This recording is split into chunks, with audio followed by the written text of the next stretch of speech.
Welcome to beat the street. तो आज हम यहाँ पे बात करने वाले हैं यहाँ पे सफायर फूड्स के बारे में। इस वीडियो में जानेंगे सफायर फूड्स के फिनेंशियल्स, बिजनेस को समझेंगे और यहाँ पे कंपनी या आईपीओ प्लान्स को भी समझेंगे। चलिए, यहाँ पे अगर अपन देखें तो सबसे पहले सफायर फूड्स बेसिकली एक क्यूएसआर रेस्टोरेंट है। बेसिकली क्यूएसआर चेन है, क्विक सर्विस रेस्टोरेंट। यानी अगर अपन देखें तो बेसिकली ये जुबिलेंट फूड वर्क्स जो कि बेसिकली डोमिनोज के लिए जो काम करती है, फ्रेंचाइजी एग्रीमेंट है, फ्रेंचाइजी ऑपरेटर का बिजनेस है इनका। मतलब यहाँ पे कंपनी है, कुछ ब्रांड है जिसको यम ब्रांड्स बोला जाता है। यम ब्रांड्स के अंदर बेसिकली 3-4 चीजें आती है, जैसे टैको बेल, पिज्जा हट और केएफसी। इनके लिए ये करीबन अपनी 450 स्टोर्स के साथ, रेस्टोरेंट्स के साथ ये लोग इनको ऑपरेट करते हैं। अब यहाँ पे इसके बिजनेस को अपन और समझेंगे। सबसे पहले आईपीओ की कुछ की डिटेल्स ले लेते हैं आपके सामने। 1180 रुपए पे कंपनी अपने शेयर प्राइस अलॉट करेगी। 12 इक्विटी शेयर्स का यहाँ पे एक वो रखा गया है, लगभग 15,000 के आसपास यहाँ पे आपका लॉट साइज है। वहीं पे अगर अपन देखें तो कंपनी की यहाँ पे जो डेट है, आज चालू हो रहा है 9 तारीख को और ये खत्म होगा बेसिकली यहाँ पे 11 तारीख को। 9, 10, 11 3 दिन के लिए आईपीओ खुला गया है।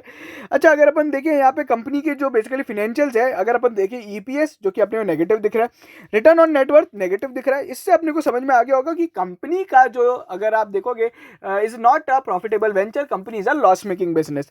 ठीक है। वहीं पे अगर अपन नेट एसेट वैल्यू पर शेयर देखें, मतलब नेटवर्थ पर शेयर जो कि 140 के आसपास होगी, इससे अगर अपन यहाँ पे प्राइस को डिवाइड करें तो यहाँ पे करीबन 10 का प्राइस टू बुक रेशो आता है, जो कि ठीक ठाक है। वहीं पे ओवरऑल अगर आप इसको कंपेयर करते हो तो देवयानी इंटरनेशनल जो कि एक लिस्टेड पीयर है, वो इसका बेस्ट यहाँ पे कंपेरिजन हो सकता है। वहीं पे इंडस्ट्री का लीडर है जुबिलेंट फूड वर्क्स, जो कि प्रॉफिटेबल भी है और यहाँ पे अच्छी खासी वैल्यूएशंस पे ट्रेड होता है। सबसे बड़ा बिजनेस भी जुबिलेंट फूड वर्क्स का लगभग 33,000 मिलियन के साथ काम करती है। देवयानी और सफायर फूड्स में बहुत कम डिफरेंस है। इवन इनका जो बेसिकली एक ब्रांड आई थिंक जो केएफसी है, शायद ये पिज्जा हट है, वो दोनों ही ऑपरेट करती है। तो पिज्जा हट के दोनों ही प्लेयर है जो ऑपरेट करते हैं। अभी अगर आप देखोगे तो इसका किसी का भी पी नहीं है, बिकॉज पूरी इंडस्ट्री जुबिलेंट फूड वर्क्स के अलावा लॉस मेकिंग है।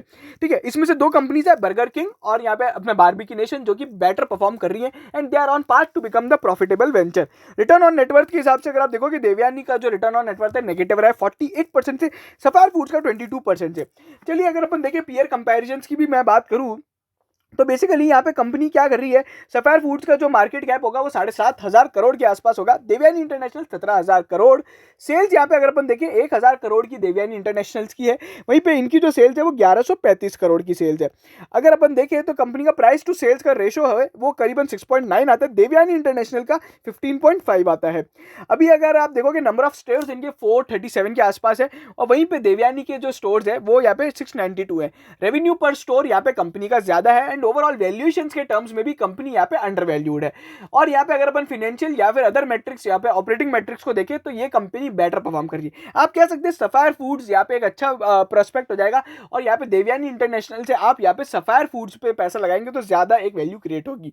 ये बेसिकली कंपनी का कुछ इमीडिएट पीयर कंपैरिजन हो गया है। चलिए, अगर अपन देखिए कंपनी के बिजनेस पे थोड़ी और बात कर ले तो मैं आपको समझा देता हूँ। तो अगर आप देखेंगे, कंपनी बेसिकली यम ब्रांड्स के लिए काम करती है, जिनका इनका थोड़ा बहुत बिजनेस श्रीलंका में, जहाँ पे लार्जेस्ट इंटरनेशनल क्यूएसआर ब्रांड है। उसके अलावा मालदीव में भी इनका थोड़ा बहुत काम है। ठीक है। इंडिया, श्रीलंका, मालदीव 3 जगह ये कंपनी काम करती है। उसके अलावा अगर आप देखोगे बेसिकली काम कैसे होता है तो मैं आपको बता देता हूँ।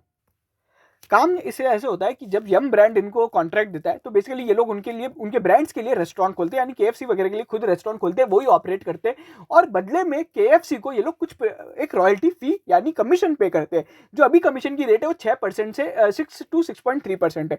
उसके अलावा थोड़ा बहुत इनको उन केएफसी के बिहाफ पे इनको अपना बेसिकली यहाँ पे मार्केटिंग एडवर्टाइजमेंट भी करना पड़ता है, बिकॉज क्यूएसआर में ये एक इंपॉर्टेंट फैक्टर होता है। आप एडवर्टाइजमेंट कैसे करते हो, मार्केट कैसे कैप्चर करते हो, बिकॉज आपको सभी अदर क्यूएसआर ब्रांड से भी यहाँ पे कॉम्पीट करना है, यानी मैकडोनल्ड, बर्गर किंग या फिर टैको बेल वगैरह जितनी भी अदर कंपनीज है, जितने भी अदर ब्रांड्स है, उनसे आपको कॉम्पीट करना है। तो 6% अपन मार्केटिंग पे स्पेंड करते हैं, 6% उनको यहाँ पे बेसिकली एक फी पे की जाती है।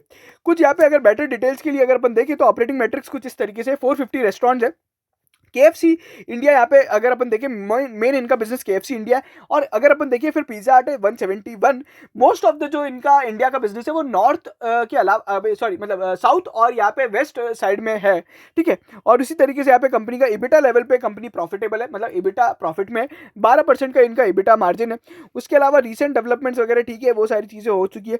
उसके अलावा यहाँ पे कंपनी कुछ की मैट्रिक्स भी है जो अपन देख सकते हैं, जिसमें से इंपॉर्टेंट मैट्रिक एक है बेसिकली इनका जो रेवेन्यू है, रेवेन्यू के अंदर कोई खास ग्रोथ देखने को नहीं मिली है और प्रॉफिटेबिलिटी तो है नहीं। अच्छा, कंपनी की अगर फाइनेंशियल्स की बात करें तो यहाँ पे बेसिकली एसेट साइज भी, जो एसेट बेस है कंपनी का, वो भी स्टेबल रहा है। लाइबिलिटीज भी कंपनी की स्टेबल रही है।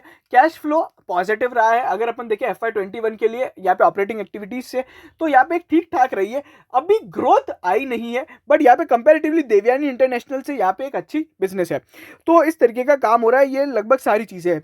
अब अपन IPO से जो कंपनी पैसा जो आने वाला है कंपनी के पास, वो बेसिकली यहाँ पे प्रमोटर्स के पास जाएगा। मतलब यहाँ पे जो कंप्लीटली ऑफर फॉर सेल है, फ्रेश इशू नहीं है। कंपनी के एग्जिस्टिंग शेयर होल्डर्स कुछ अपना स्टेक बेच रहे हैं, जिसका पैसा एग्जिस्टिंग शेयर होल्डर्स के पास जाएगा। कंपनी की ग्रोथ या फिर कोई लाइबिलिटी पेमेंट के लिए कोई भी पैसा नहीं जाने वाला है। ठीक है, तो ये सारी चीजें हो चुकी है। अच्छा, एक और इंपॉर्टेंट बात मैं आपको बता दूं, जो आपको शेयर 1180 में दिया जा रहा है, वो अगस्त 2021 में एक प्राइवेट प्लेसमेंट के द्वारा इस कंपनी का, सफायर फूड्स का यहाँ पे जो स्टेक है, वो करीबन 540 रुपए पे दिया गया था। मतलब 2 गुना कंपनी की शेयर प्राइस बढ़ चुकी है। तो आप समझ सकते हैं आईपीओ का क्रेज कितना ज्यादा होता है और आईपीओ में वैल्यूएशंस कितने ज्यादा होते हैं। जीएमपी की अगर अपन माने तो यहाँ पे लगभग 125 का जीएमपी चल रहा है, मतलब 10% के आसपास का जीएमपी है। कंप्लीटली यहाँ पे मेरे हिसाब से 10% का जीएमपी जब भी होता है तो आई वुड से अवॉइड 20% से लेस जीएमपी वाले पे अपन बात नहीं करते, बिकॉज यहाँ पे लिस्टिंग गेन के कारण और यहाँ पे ओवरऑल मार्केट की सिचुएशन के कारण इसमें एक नेगेटिव फ्लक्चुएशंस, नेगेटिव लिस्टिंग भी देखने को मिल सकती है। अपने पास 10% की जीएमपी पे यहाँ पे मार्जिन ऑफ सेफ्टी नहीं रहता है। नाइका जैसे आईपीओ में 50% का जीएमपी था, अगर कल को मार्केट 200 पॉइंट गिरता भी है तो एटलीस्ट 20% 30% पे लिस्ट होगा ही होगा। बट सफायर फूड्स के यहाँ पे वैल्यूएशंस अभी अगर आप देखोगे आईपीओ के, अगर अपन देखें तो मार्केट इतनी वैल्यूएशंस नहीं आकार रहा है, बट कंपैरेटिवली देवयानी इंटरनेशनल से बेटर प्ले है। तो हो सकता है पोस्ट लिस्टिंग यहाँ पे एक अच्छी यहाँ पे अपॉर्चुनिटी बने।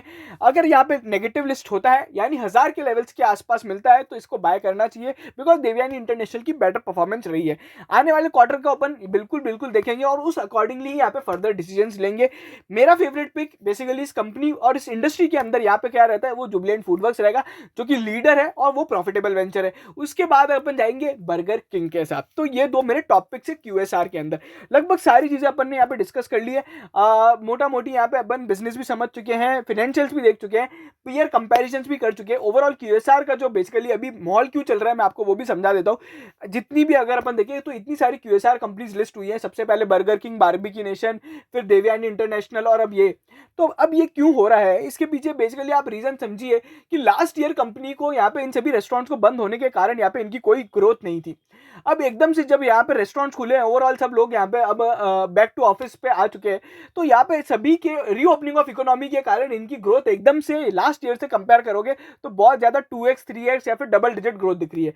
बट एक्चुअल में अभी भी ओवरऑल इंडस्ट्री लॉस मेकिंग है because of high expenses, high operating expense. सबसे बड़ा कंपनी का जो एक्सपेंस होता है वो लीज रेंटल में जाता है। तो अभी भी कंपनीज यहाँ पे इस वेंचर के अंदर, इस इंडस्ट्री के अंदर प्रॉफिटेबल नहीं है। उन्हीं इंडस्ट्री पे बैठ करेंगे जो यहाँ पे प्रॉफिटेबिलिटी के पाथ पे है। As of now Sapphire Foods उस पाथ पे नहीं है। ठीक है, 7,500 करोड़ के मार्केट कैप के साथ यहाँ पे बेसिकली एक स्मॉल कैप हो जाता है, तो मैं कंप्लीटली अवॉइड करना चाहूंगा। Overall investment purpose long term के हिसाब से भी मैं एक बार अवॉइड करूंगा।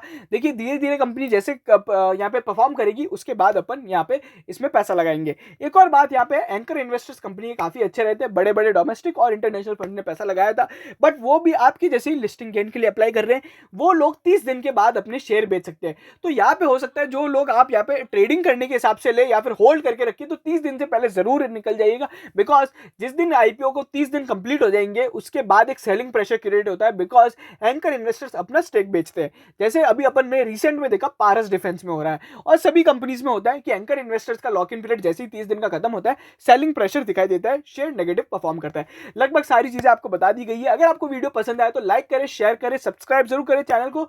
बाकी सारे आईपीओ रिलेटेड अपडेट्स के लिए, अदर आईपीओ को देखने के लिए आप हमारे टेलीग्राम और ट्विटर चैनल पे भी यहाँ पे देख सकते हैं, जहां पे सारी चीजों पे अपडेट्स मिल जाएंगे। और ऑटोमेटेड न्यूज फीड भी वहीं पे अवेलेबल है, जहां पे सभी तरह की न्यूज सभी सोर्सेज से ऑटोमेटेड फीड के थ्रू यहाँ पे अपडेट होती रहती है, जो कि एकदम फ्री है। आपको कुछ नहीं करना है, पीट द स्ट्रीट सर्च करना है टेलीग्राम पे, आप उसे ज्वाइन कर सकते हैं। Thank you so much.